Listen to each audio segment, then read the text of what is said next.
Good afternoon, everybody. Welcome to Beyond Baroque Literary Arts Center. Welcome to the Wanda Coleman Theater. My name is Quentin Ring. I am Beyond Baroque's Executive Director. We're really thrilled this afternoon to have with us two very talented writers. We have Terry Wolverton and Jaime Balboa here to read from new fiction. Relatively new in Jaime's case, I think 2023. That's new in the book world, I think. I'm super excited to have both of them here.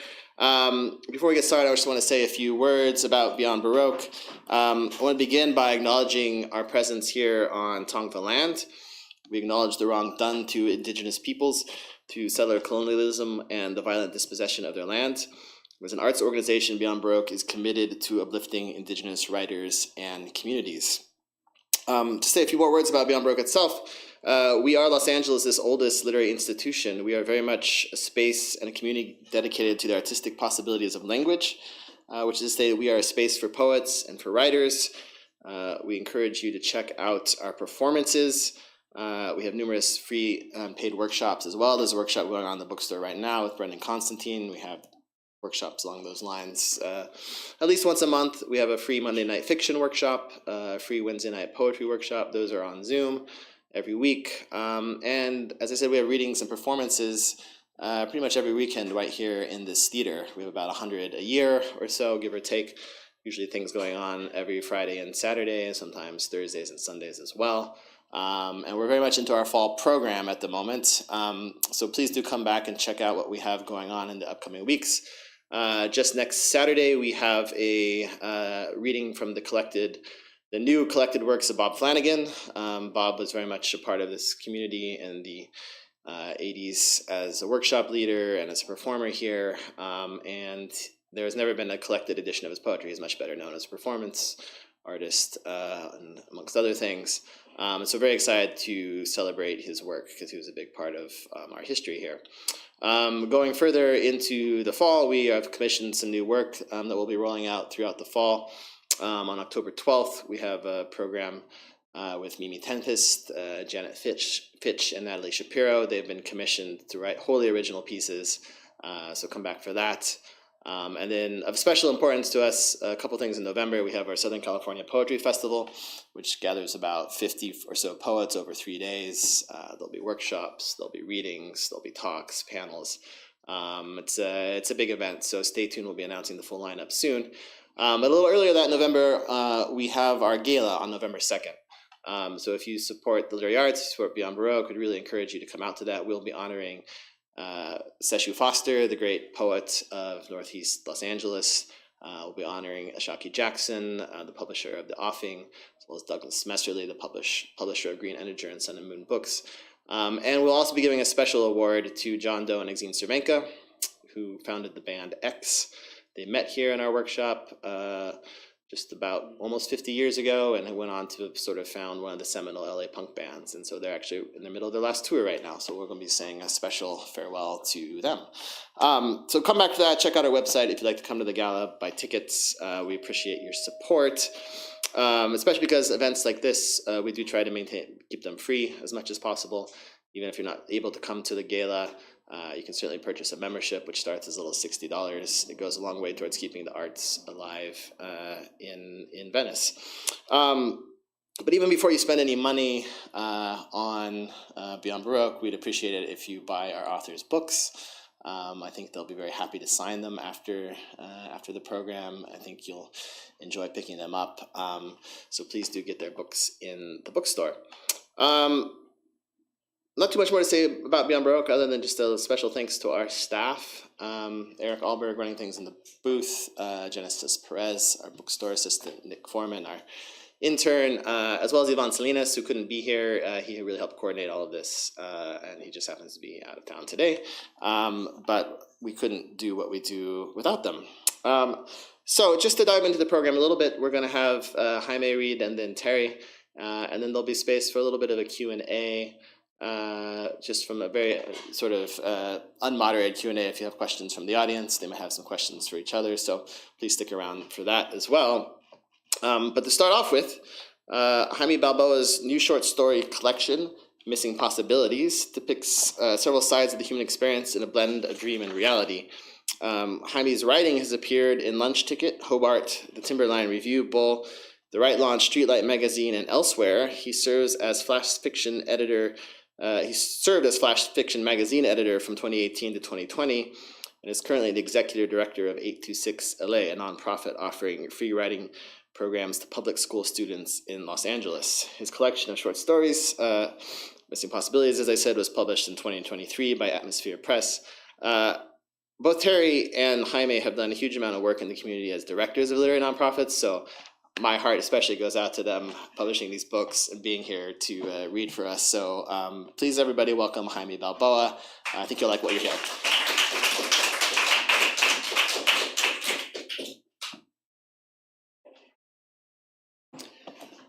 Thank you, Quentin, for that introduction, and thank you for the invitation. Thanks to Beyond Baroque and Terry, I will say it's an honor to share the stage with you today. I'm Jaime Balboa, and I'm going to read to you the test drive. My eyes are going a little crazy right now, so if I change or stutter, I'll just call it creative license because it's my story and I can change it anyway. The test drive. Mr. McCormick was skeptical when I told him that I didn't say nothing. Nothing at all, he asked. I said, that's what I said. He asked the same question 4 or 5 different ways, trying to make sure I knew what nothing meant. I get used to people talking down to me, thinking because I didn't finish school that I must be stupid and uneducated. I'm used to it, but that don't make it better. Still, I knew he was there to help, so I took it in stride. Mr. McCormick went on about how that's a first for him, that everyone else always had said something they weren't supposed to say, and that's why it's called a right to remain silent. It's not just a right, though. It's the smart thing to do. That made him all happy and excited that I kept my mouth shut. Excited like when a car dealer is when you walk in to the car dealership, but before they figure out that you can't afford anything on their lot, and that you're just there to test drive a car with your uncle, who is also poor. Uncle Tate, he drove every Camaro there ever was, but never owned one except a bronze 97 T-top he bought used from his neighbor when their boy got sick with meningitis. His neighbor had bought it used himself, said it would help him if Uncle Tate would take it off his hands, giving them some extra cash until things got better. Uncle Tate fixed it up as best he could, and ended up selling it when Aunt Bonnie fell sick to pay for her medicine. Uncle Tate said the best Camaro to drive was the 67, released in 1966. It was a restored car that he drove, but to him, it was the perfect motor car. Not the most smooth, and in no way the fastest or most technical, but for him, something about it connected. It was real. It was the Camaro. The first of 6 generations of Camaro, before airbags and other refinements turned the car into something it wasn't born to be. As for me, I'd been behind the wheel of a 79, a 97, Uncle Tate's, and an 03 and an 09. Personally, I would have preferred to drive Ford Mustangs. But that would be heresy to speak in front of Uncle Tate. He loved making fun of Ford. Found on road dead was his favorite thing to say. Fix or repair daily was another. To him, the only reason to drive anything other than a Camaro is so that you could see by comparison how special the Camaro truly is. But for me, I'd give almost anything for a Ford Mustang. Uncle Tate, he knew everything about cars, and but for his arthritis, he'd still be a mechanic. He always thought of ways to share his love of cars with me. He'd explain to me the technical schematics, trying to teach me not just about cars, but about the love of cars. We read J.K. Rowling's Harry Potter books together just because of the flying car. He gave me Steinbeck's Grapes of Wrath, and when I'd finished it, the only thing he wanted to talk about was the jalopy they drove across the country. Same type of thing with Christine. So I was not surprised then when he took me to the Chevy dealer to test drive the newest model just released. He planned it all out in advance. There's only 2 Chevy dealers in the whole Tri-County area. One of them's right here, just a few miles from my house. Uncle Tate would alternate between the 2 dealers when cooking up schemes like this, though this was the first time he had included me. We'd wear our church clothes on a Tuesday, he said. That way they'd think that's how we always dressed. We'd look like we had money, Uncle Tate said. Only I don't have church clothes since Mama stopped taking me to church after Dad died. In that case, Uncle Tate said, never one to dwell on the negative, wear your old soccer uniform so as to look like you're coming from a soccer game with a league. I didn't have one of those anymore either, so I borrowed one from my friend Romy. Romy is still in school, but is about my size and plays club soccer with a community college. He asked me why I needed it, and when I told him, he laughed and said, genius, and to let him know if it works. When we got there, the car dealer stood up from behind his desk the minute we walked in the door. He walked quickly across the room to greet us, smiling all the way. That was another time I wasn't supposed to talk. Uncle Tate told me not to say anything, just to follow his lead. So, when he started talking, I just listened. Uncle Tate was confident and shook the man's hand, telling them it was good to see him again. The man had to fake it. We'd never seen him before. But he couldn't afford to act like we were strangers because paying customers expect to be recognized and remembered. Uncle Tate said he changed his mind, and after thinking about it, he'd rather buy a Camaro after all, but that he still wanted to take one for a spin, just to make sure. Of course, Mr. the man said, letting his voice trail off in that way people do when they don't remember your name and want you to finish their sentence for them. Uncle Tate said Bartholomew, and the man said, of course, Mr. Bartholomew. We spent the next 15 minutes photocopying driver's licenses. Uncle Tate said he valued my opinion when asked, or when making such purchases, and that I should test drive it too. And we filled out various forms. That's all it took, and I was sitting behind the wheel of a brand new Camaro, less than 100 miles on it. Uncle Tate wanted me to go first, because they were likely to run us off the lot after he drove that baby, testing exactly what it could do. He was joking, of course. That's not how it went. Uncle Tate drove it like it was precious, took it onto the highway and let it cruise up to 75 miles per hour before easing off and bringing it back to the dealership, all gentle and careful. I had seen that look before, the way the car dealer looked at us when Uncle Tate told him he had more to think about. That smile left his face, and it was like he knew at that moment that we don't got enough money between the two of us to buy a new Camaro, and like we was guilty because of it. That's the part you can't escape, being guilty. When you're poor, you're always guilty, even before you did anything. Kennedy Braxton was at Romy's house when I went to return Romy's soccer uniform. Romy's a good guy. All those times in grade school when I had no lunch, he'd share his with me 50-50 without me ever having to ask. He'd just sit down next to me and open his lunch and hand me half of his sandwich, like it was as natural as can be. He'd set the bag of chips opened up right between us so I could reach them easily as he could. And he was always sure to talk about something other than lunch, which helped make the whole thing less embarrassing. But Kennedy's a different story. His family moved into town when we were in high school, and to this day I can't figure out why Romy liked Kennedy Braxton at all, except for the fact that Romy is always generous of spirit and seemed to be welcoming to everyone he met. Kennedy's daddy is a lawyer, and his mama is a doctor, and the whole family owned a fast food franchise in some city outside of state. Having all that money gave Kennedy the right to be a first-class jackass. Too bad you'll never get to Spain, he'd say, before going on about his family's trip there. Or, you'll never appreciate art until you've been to Paris, before explaining all about his trip to France. Same goes for their second home in Aspen.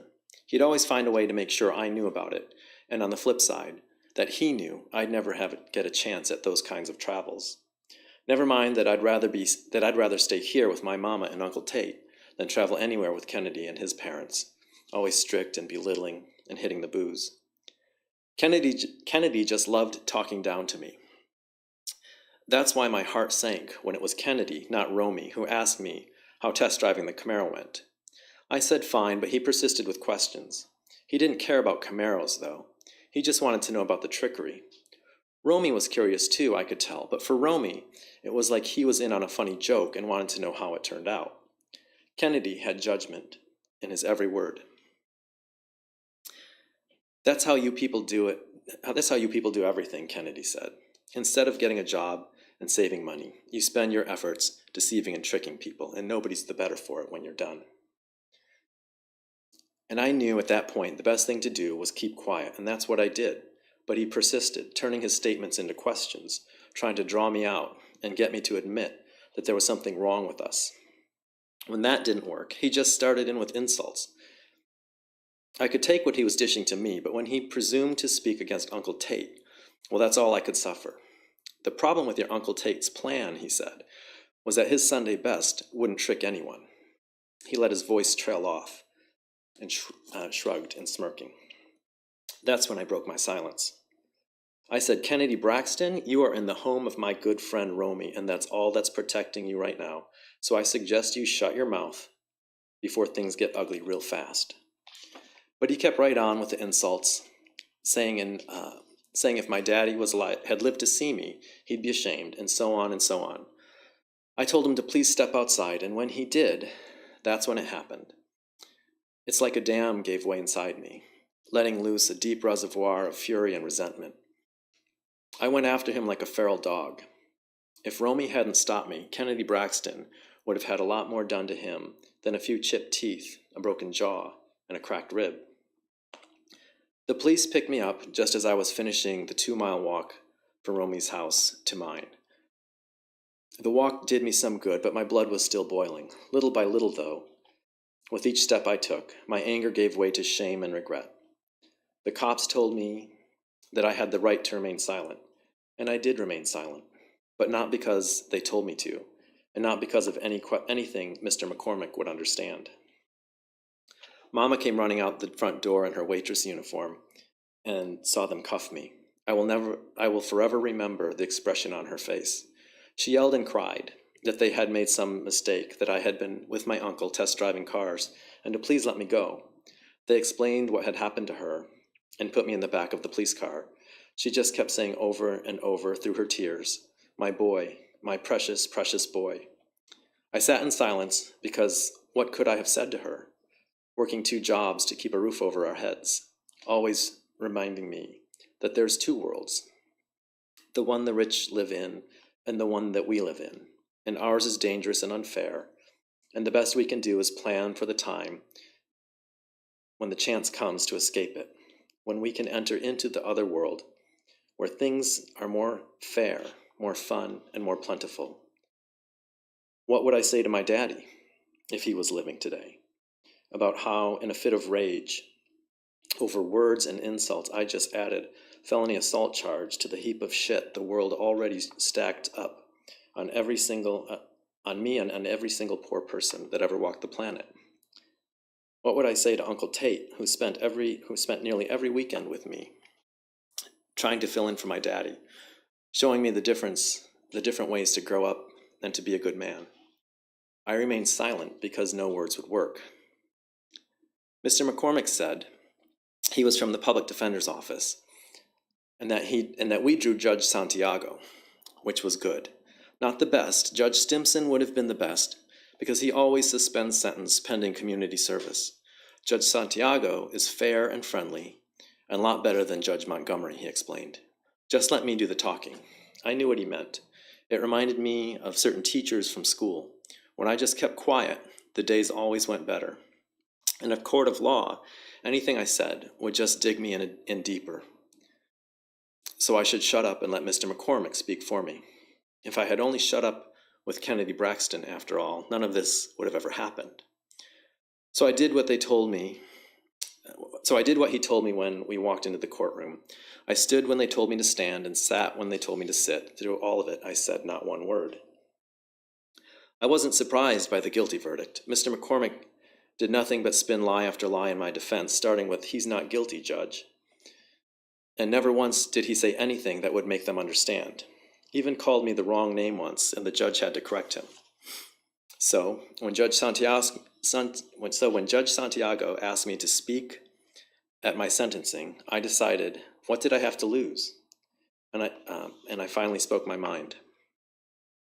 I told her about our ruse to get a chance to drive the brand new Camaro. I told her about Uncle Tate's love for Camaros and his love for me. I told her about my love for the Ford Mustang and how all of it was just a pipe dream for us. That between rent and food and electricity and clothes, and even with Mama working 2 jobs, there ain't no way none of us would ever own the car of our dreams. I told her about the soccer uniform borrowed from Romy and Uncle Tate's Sunday's best. I told her about Kennedy Braxton and all the judgment and meanness dripping from his every word. When I was finished, Judge Santiago said she'd heard my story 1,000 times. But what it all came down to was one question. Was I sorry for what I did? I thought for a long moment. I knew what she wanted to hear. She wanted to hear that I was sorry for hurting Kennedy and that I learned my lesson and how bad it made me feel. But none of that was true, or it wasn't the whole truth. I was sorry for hurting Mama and Uncle Tate and for dragging Romy into court as a witness. But I knew that wouldn't persuade her any. Kennedy Braxton had got what he had coming, though I wish I wasn't the one that gave it to him. Since I had just sat through all of the lies Mr. McCormick spoke on my behalf, I decided I wasn't going to add to them. Instead, I said I'd like to take my right to remain silent at this moment. Mr. McCormick explained to me that I was already found guilty and that it would help me to cooperate at this point. Judge Santiago said it would benefit her in sentencing if I would just answer the question, and she nodded her head, real encouraging like, and raised her eyebrows as if to tell me to just play along. And I said, I remain silent, with more bite in my tone than I expected. Mr. McCormick interrupted. Yes, Judge, he's terribly sorry. Tell her, he said, real urgent. Tell her what you told me already.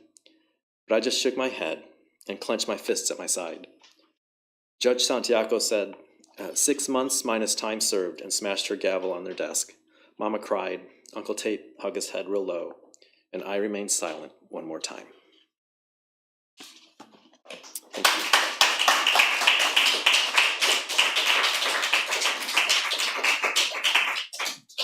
Another round of applause for Jaime, please. Thank you.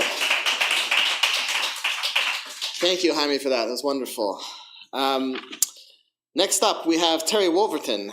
Terry is the author of 11 books of poetry, fiction, and creative nonfiction, including Embers, a novel and poems, and Insurgent Muse, Art and Life at the Women's Building, a memoir which received the Judy Grant Award for Nonfiction from Publishing Triangle. Her 12th book, Season of Eclipse, is a novel, is forthcoming, or is no longer forthcoming from Bella Books. She has also edited 15 literary compilations, including with Robert Drake, 3 volumes such as the Lambda Award-winning series His Brilliant New Fiction by Gay Men and Hers Brilliant New Fiction by Lesbians.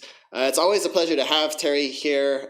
We know her often better as a poet at Beyond Baroque, but I'm thrilled that she's written a thriller. And so please, everybody, welcome Terry Wolverton to the stage.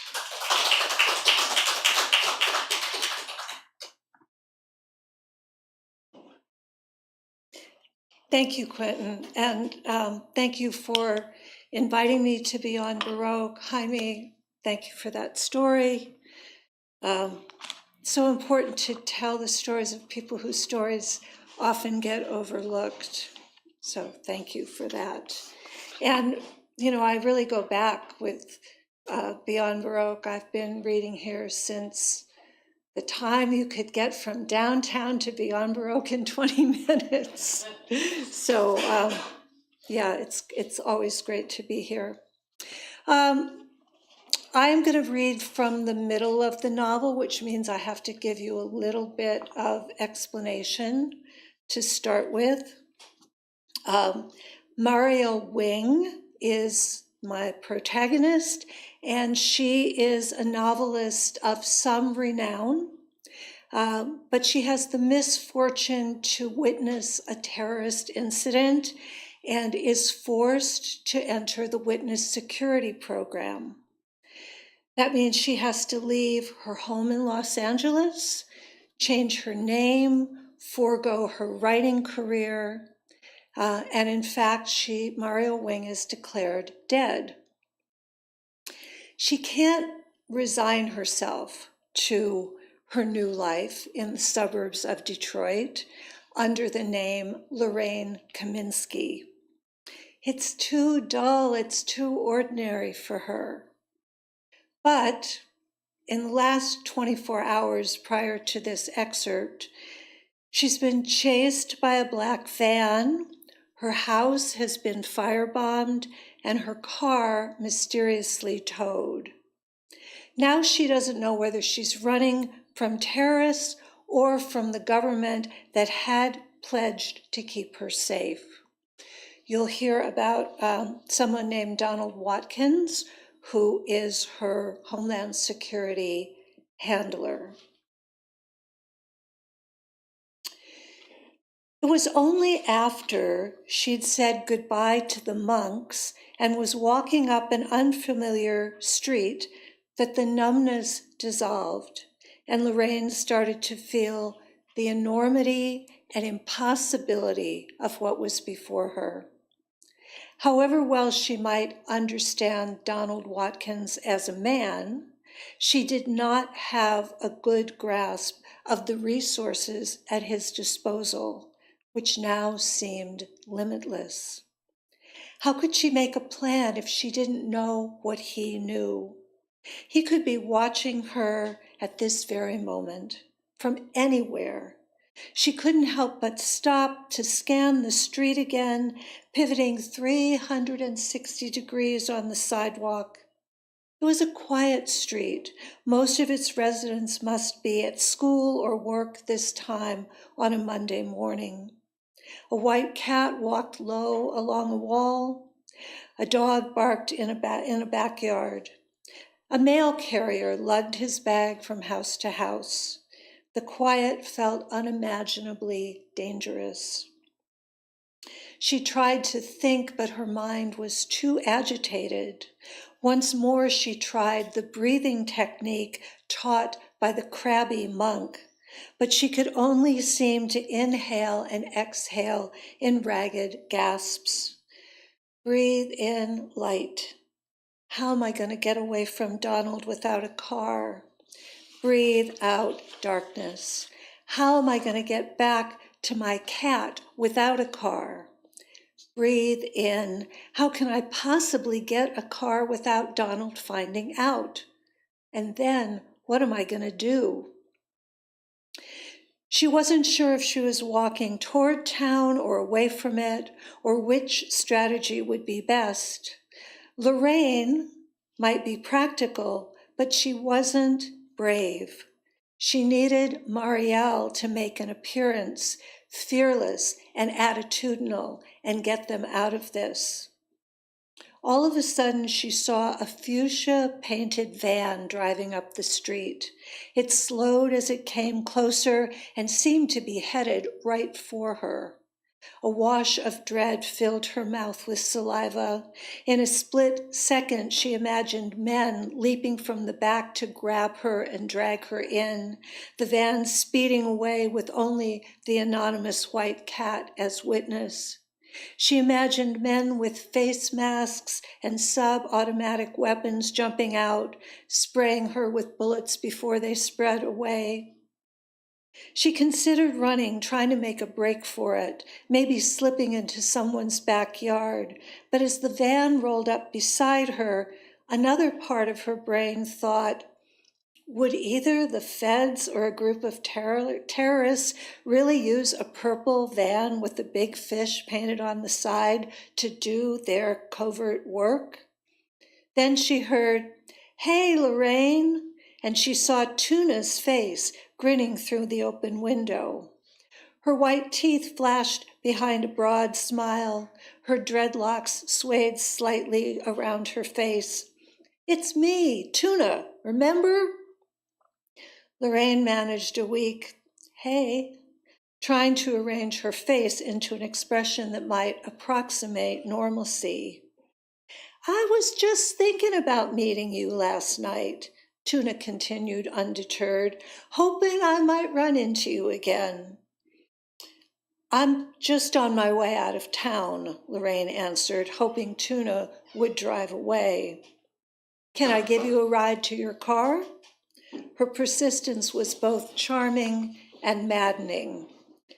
"No, thanks," she began, but the younger woman interrupted. "Oh, come on, you look a little lost. Climb in." Then she saw a black SUV turning the corner. She couldn't tell if it was the one that followed her yesterday, but she had no time to assess the situation. She raced to the passenger door of the purple van and yanked it open. But Tuna had to clear an empty yogurt carton, wrappers from a couple of power bars, and a drained bottle of green tea before she could settle onto the sheepskin-covered passenger seat. As Lorraine hung awkwardly half in, half out the door, the items joined a half-foot-deep pile of trash on the floor. When the SUV passed them, Lorraine saw that its driver was a woman with a bowl haircut, not unlike her own. She had a boisterous Irish setter in the passenger seat. Part of her wanted to change her mind about getting into the van, but her heart was racing so fast she didn't want to be alone on the street. "Sorry," Tuna smiled with embarrassment, but Lorraine could tell this was how the van always looked. She imagined Tuna had dated women who'd given her a hard time about it. The inside of the van smelled like patchouli oil, a flashback to her teen years. It made her want to roll her eyes, but it was also deeply comforting. There was music coming from the CD player, a kind of jazz and tribal fusion that sounded as if it were being channeled from another planet. "Like it?" Tuna nodded toward the dashboard. "That's my band."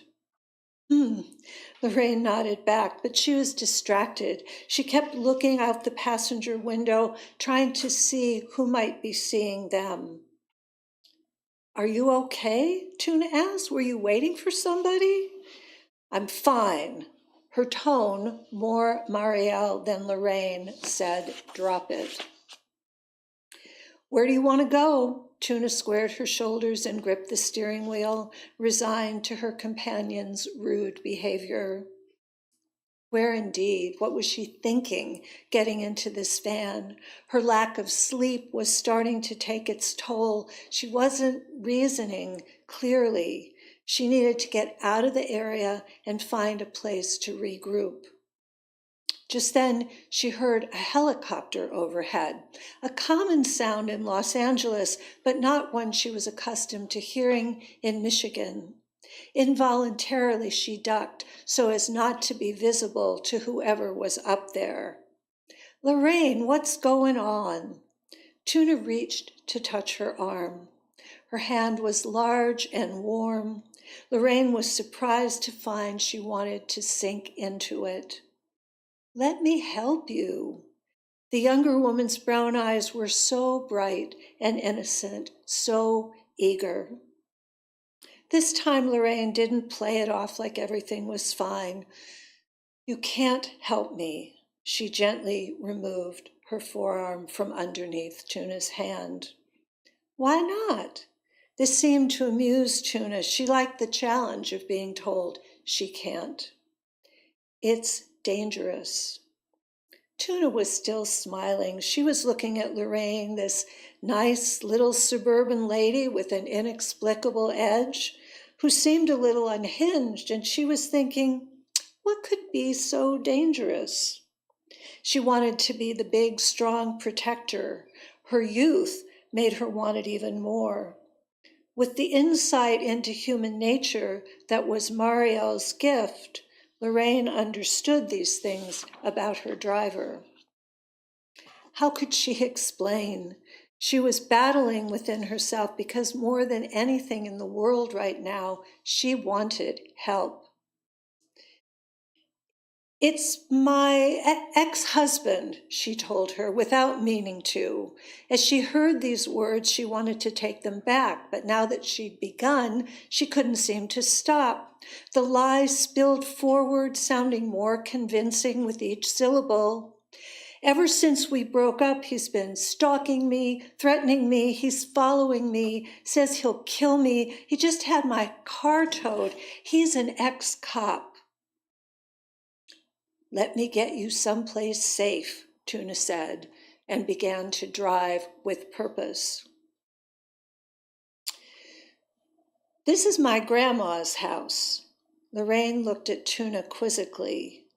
Tuna blushed, then explained, "I'm kind of between places right now, so I'm staying here. She's got the room, and since I'm around, I can do things for her." Sensing Lorraine's hesitation, she continued, "I think she's at her book group this morning." As if that were Lorraine's concern, as if she were a schoolgirl worried about the approval of someone's family. "Not that she'd care. My grandma would like you just fine. She can talk to anyone." Tuna led her along a hall, through the kitchen, and down the stairs to a finished basement. Here the decor resembled the van, clutter being the main theme. Lorraine counted 4 guitars on stands, planting like sculpture throughout the space, an electronic keyboard, a scattering of African drums. The younger woman offered her some tea, but she declined. "I don't mean to be antisocial," Lorraine struggled to keep a measured tone, "but I've got to get out of town fast. If my ex were to find me here with you, it would be really bad for both of us." "No one's going to find you here." Lorraine thought she ought to find these words ominous, but before she could register them, Tuna came up behind the back of the couch and took Lorraine's shoulders in her hands.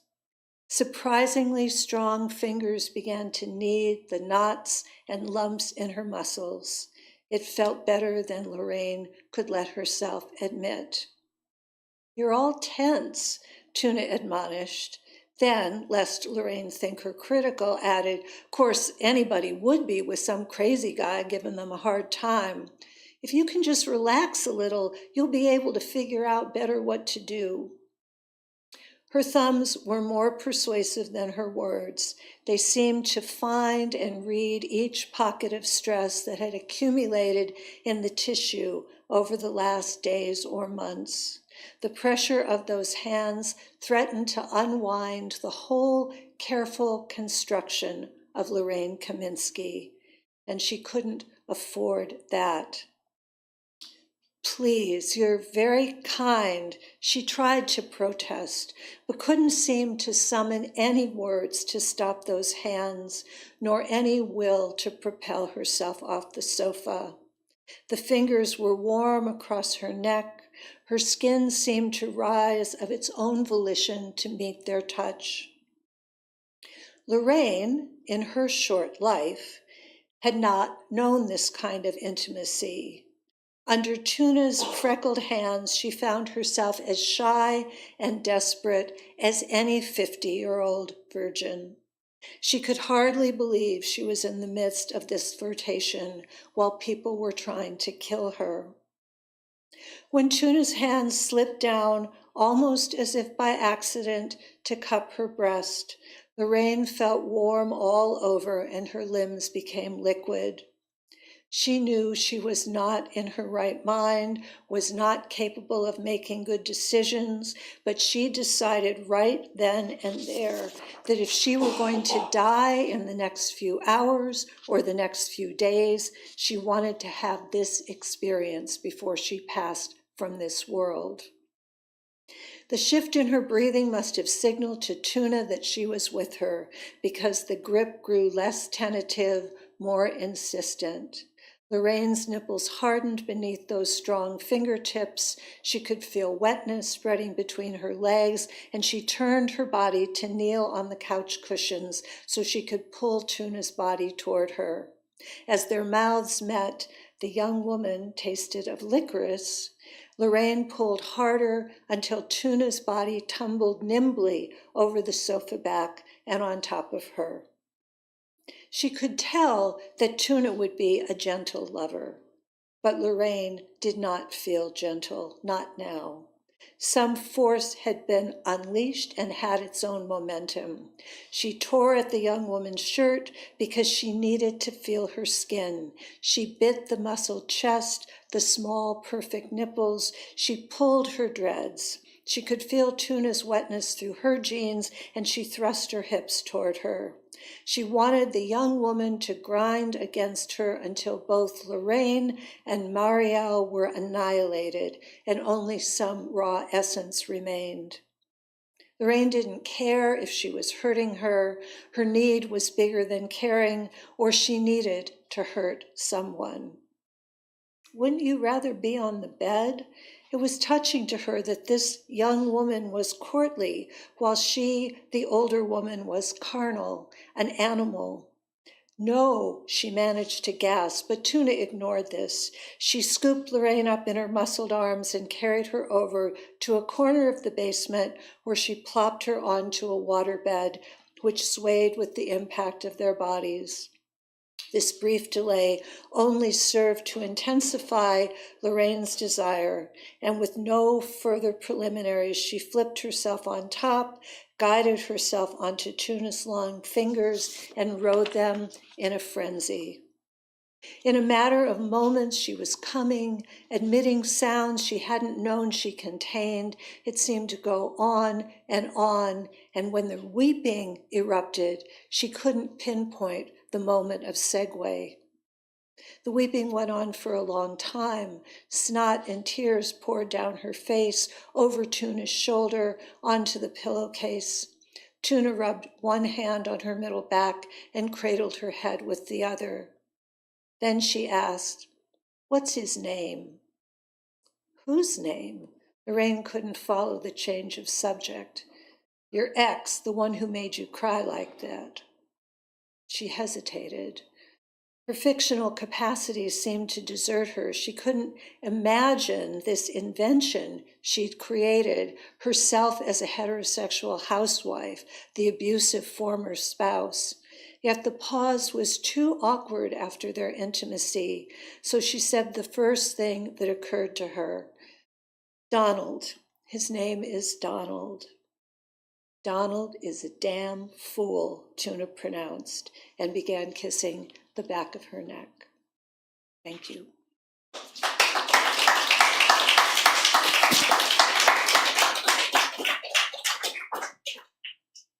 Another round of applause for Terry, please. Thank you. So now we'd like to have, as I said, just a little informal Q&A, unmoderated. I'd like to invite Terry and Jaime to come up and join us up here. If the audience has any questions about their work, feel free to ask them. I think they might have a couple questions for each other as well. So thanks, and just let us move this really quickly, and then we'll get started.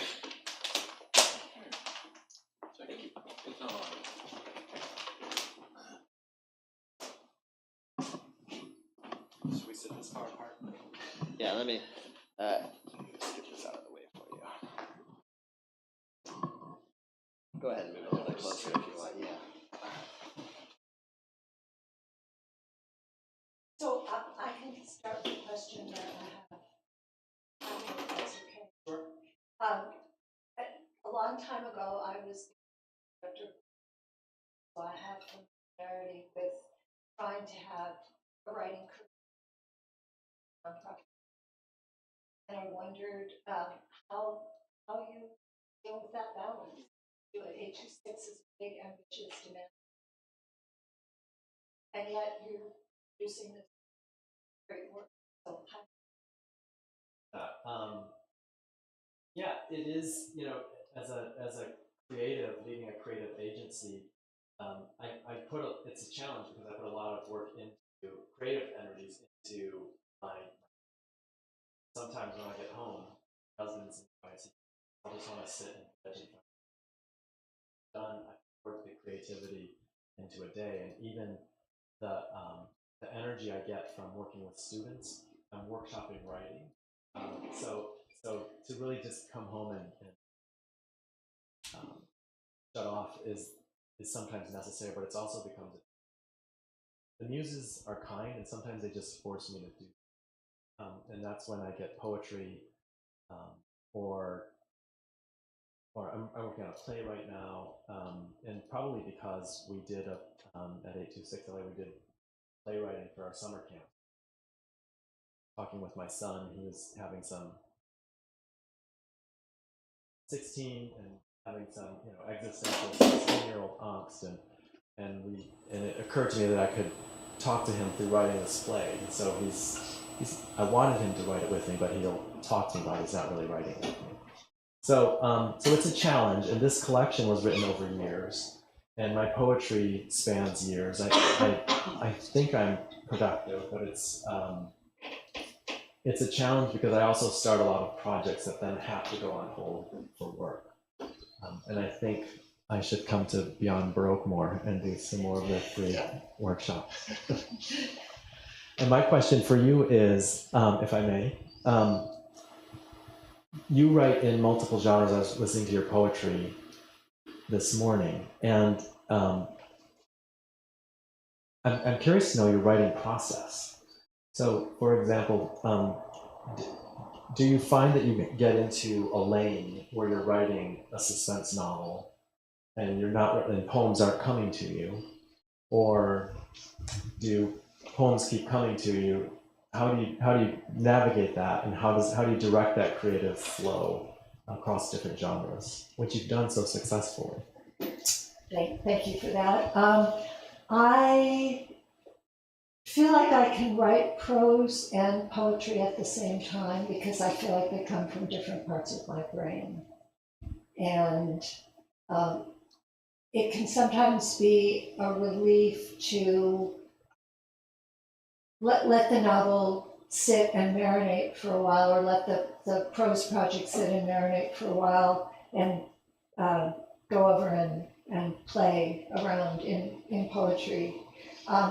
I have not been good at writing two prose projects at the same time, and that slows me down. That makes sense. Are there any questions from the audience?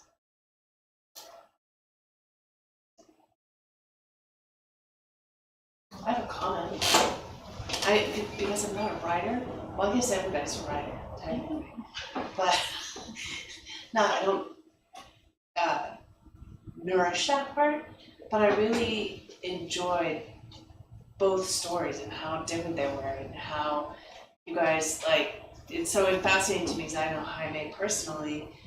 I feel like I read so much more of your poetry, and both of you dabble in both, and I found both of the, obviously yours is a bit longer novel, and that's a collection of stories, but they're just, I just want to applaud you both because I thought both of them were quite, a bit riveted, and it was so fascinating to listen to you both read something that I consider very different from what I've read of Jaime's anyway. I have not read your poetry. Yeah, of course I want to take a look, but I just thought it was really lovely. So thank you for being here and sharing them from your own, readings, your own. Yeah. And I just want to say thank you. Thank you, I appreciate it. And there's a hand right behind. Sure. I wanted to reflect on, or ask Jaime to reflect on the title of his book, Missing Possibilities. One, for how it works with this particular story, but I'm familiar with the title with regard to, the literalness of simply a chance encounter or something that was missed, but also a life that could have been, or a story that might have been told. And I wonder how that title fits with the story that you share with us. Thank you for that. So Missing Possibilities is the title of the collection. It's also the title of a short story in there, and it's about a queer kid who runs away, but it's not told through the queer kid's eyes. It's told through his cousin who's looking for him, and the queer kid never makes an appearance in the story. She's just always looking for that, for her kind of cousin, sibling. It was a non-traditional family that they were in. And yes, the missing possibilities are abundant. In writing they're abundant, in life they're abundant, and I think maybe because my calling is in youth development, and I see my calling to work with, to make sure that every student that we work with has the ability to to hone their own voice through writing and to bring that voice to a public through writing. And I know in working with them that there are just ample opportunities that get lost. And I know, we were all young once, and how many opportunities did we let go by for different reasons? And then the missing opportunities for the story that I read, if there is a theme through this, I think through my book, it is this sort of interplay between loss and fulfillment and hope. And maybe the story I read today didn't have quite as much hope, but the missing possibility in that story was clearly, the protagonist was talking himself about, I knew I should have shut up. I knew I shouldn't let Kennedy Braxton get the best of me. But something triggered in him that made him do what he knew he shouldn't have done. Well, in both cases, he's when he beats Kennedy's ass, and then when he won't do what the judge is signaling him to do at the end in the courtroom, he keeps his integrity, and that's very helpful. I mean, thank you. The bad consequences, but he's true to himself in those moments. Yeah, thank you. And I think the gentleman in the back. I'm just curious what made you both choose to read either the section or story from your book, books that you read today, as opposed to any other parts. Why did I choose that section? Yeah. It's a section that I haven't read before, so I wanted to do that. I thought, Saturday afternoon, let's have a sex scene.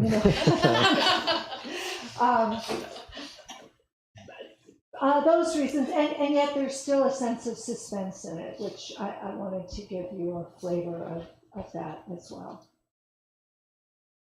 And I chose this piece because I loved your piece, by the way. I thought it was actually perfect to draw us in to want to read the whole novel. So very clever, touche. I chose my piece because I hadn't read it in a while, and the project has been out for a year, and I'm writing poetry and a play, as I said, and that piece was a little bit older. And as an author, I become connected to my characters, even though they're fictional, and that's the reason I feel compelled to publish them, because I want people to meet these beautiful people that I've created, and I thought that was a good story to that I just wanted to expose to a broader audience. Yeah, sorry, it's from the previous question, but about missed possibilities, and we look at it as this young person missing the possibility of not talking, but we could see it as the society missed possibility of having a more just world and bringing actually everybody or giving opportunities to everybody to have a decent and life and get their dream. Yes. Their Mustang. Thank you. Thank you. I think a lot of times when I write, what the muses give me is a way. Some of the stories in here, I think, tell stories that I would like to be more known, even though they're fictional. And others are ways where I try to correct the wrongs of the world. And some of the stories would be, inspired by something that happened, and I say this is the way it should happen if there's justice in this world, or if there is compassion in this world. Here is a story that hopefully pulls that forward.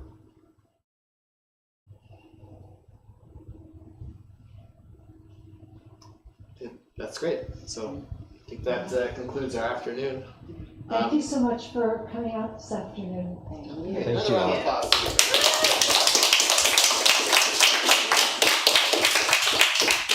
As I said, we have the bookstore. You don't have to be happy to sign it. You can hang out or have